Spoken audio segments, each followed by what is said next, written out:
Hey everyone, this is Friedel Hacker Asia Raven and welcome to the latest Geekiary News Briefs, where I quickly go over all of the stuff that had happened in the pop culture and the geeky fandom as a whole so that you know about the stuff that should be on your radar. So let's start. The first thing that we're going to talk about are the sale units that Capcom has released, and it turns out that Monster Hunter ended up selling at least 12 million or around 12 million units, which is a lot, and Monster Hunter came out in January 2018, so in a year this game has been able to sell around near 12 million units, and that is awesome. So you can see that why there is a live action movie being made that will star Mila Jovovich, and I am looking forward to it. I think the current release date is sometime for, I guess, summer 2020, I'm not sure. Then interestingly, the second most sold game from Capcom is Resident Evil 5, which was able to sell around, how much? 11 million copies across all SKUs, which is amazing. Now, I am a fan of Resident Evil 5. It's not the best Resident Evil game out there. I'm still a huge fan of Resident Evil 2. But Resident Evil 5 offered so much replayability that I ended up playing it way too many times. The next thing we're going to talk about is news pertaining to the DCEU. So it turns out that DCEU is interested, or Warner Bros. Is interested to make a horror type film featuring the Trench. The Trench were those amphibious type, weird reptilian type monsters in Aquaman. And they were supposed to be Atlanteans, but they ended up changing or whatnot. So yeah, I mean, Walter Hamada is the head of Warner Bros. Right now, and he has his horror roots. So it's DCU deciding to make a Trench film is interesting, but when you think about it, it makes sense, especially because of Walter Hamada and then James Wan. Maybe James Wan might sign up as a director or a producer, but personally, I am interested to see a horror-centric DCEU film. I thought it was going to be Justice League Dark, but I'll take Trench. And also, according to Grace Randolph, Warner Bros. Or DCU is also very interested in making a Black Canary solo film. Now, Black Canary will be making her debut in the upcoming Birds of Prey film. I'm not really sure how fans will react to that characters, but basically Warner Bros. Is interested in creating an African American or a black female movie franchise, because Black Panther did a lot and now Warner Bros. Wants to do the same.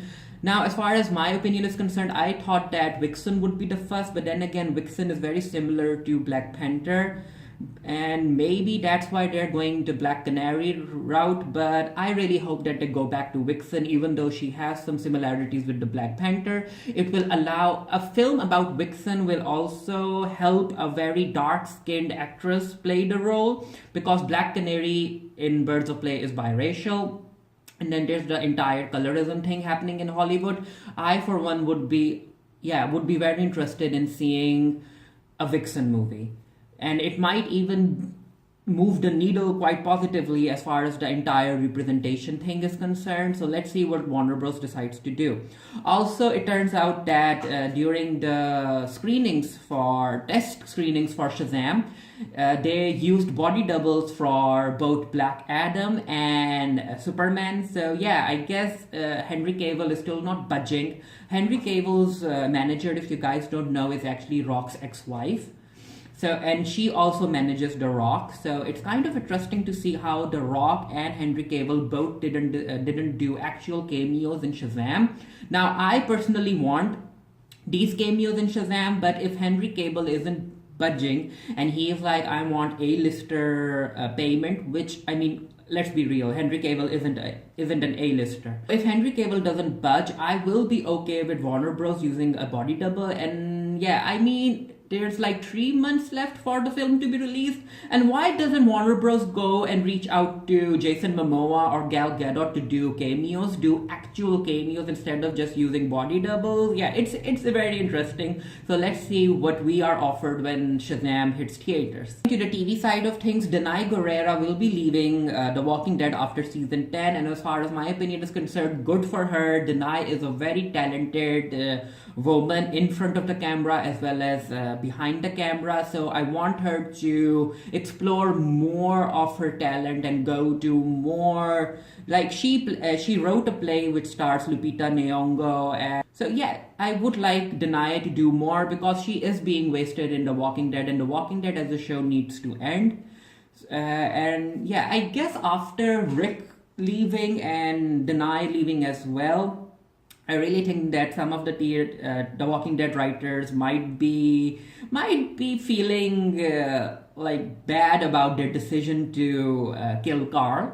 Who knows? Anyway, I just wanted to let you guys know that Danai is leaving, and as far as my opinion is concerned, good for her. The Child's Play reboot trailer has been released, and I am a fan of the original Child's Play movies. I really enjoyed Cult of Chucky that was released in 2017. Now in the reboot, we see that the Buddy doll features very complex AI. Now I really hope that this film doesn't ignore the supernatural aspect of the lore, because I'm not really interested in seeing 3-foot-tall mini Terminators moving around and killing people. Anyway, for those of you who are fans of the original franchise, Don Mancini, I guess that's how you pronounce his name, he is working on a TV series that will continue the original story, and that TV series should be coming to Sci-Fi soon, so keep an eye out for that.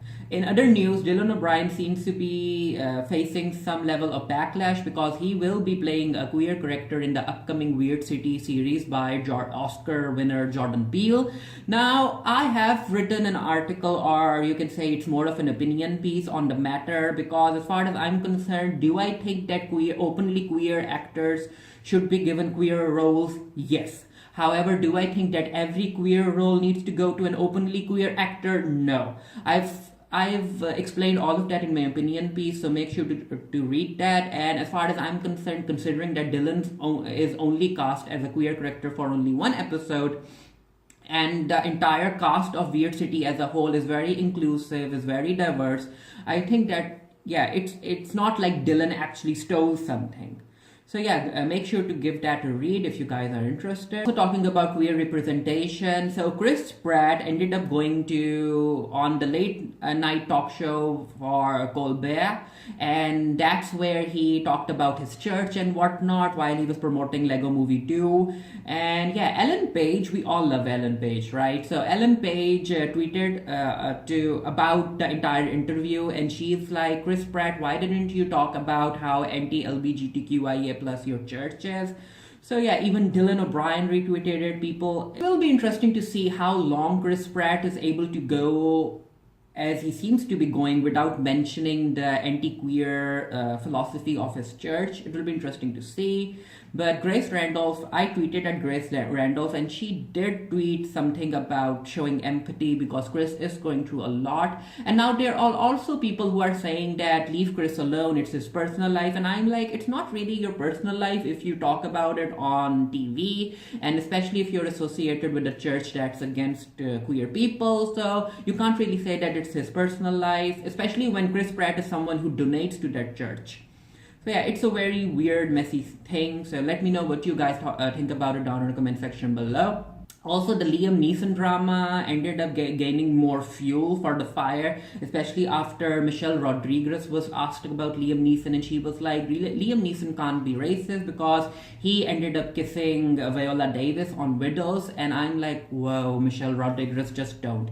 Please just don't do that. Like, a white person kissing a person of color doesn't mean that they aren't racist. And yeah, even Shonda Rhimes ended up talking about it. So Michelle Rodriguez is very problematic, which is kind of weird because I like her, but anyways, that's that for today's Geekiary News Briefs. Let me know if there's any news that I missed, or if there's any news that you want me to talk about down in the comment section below, and I'll try to get to it in the next installment. Until next time, stay happy, stay safe, stay blessed, and I'll see you guys later.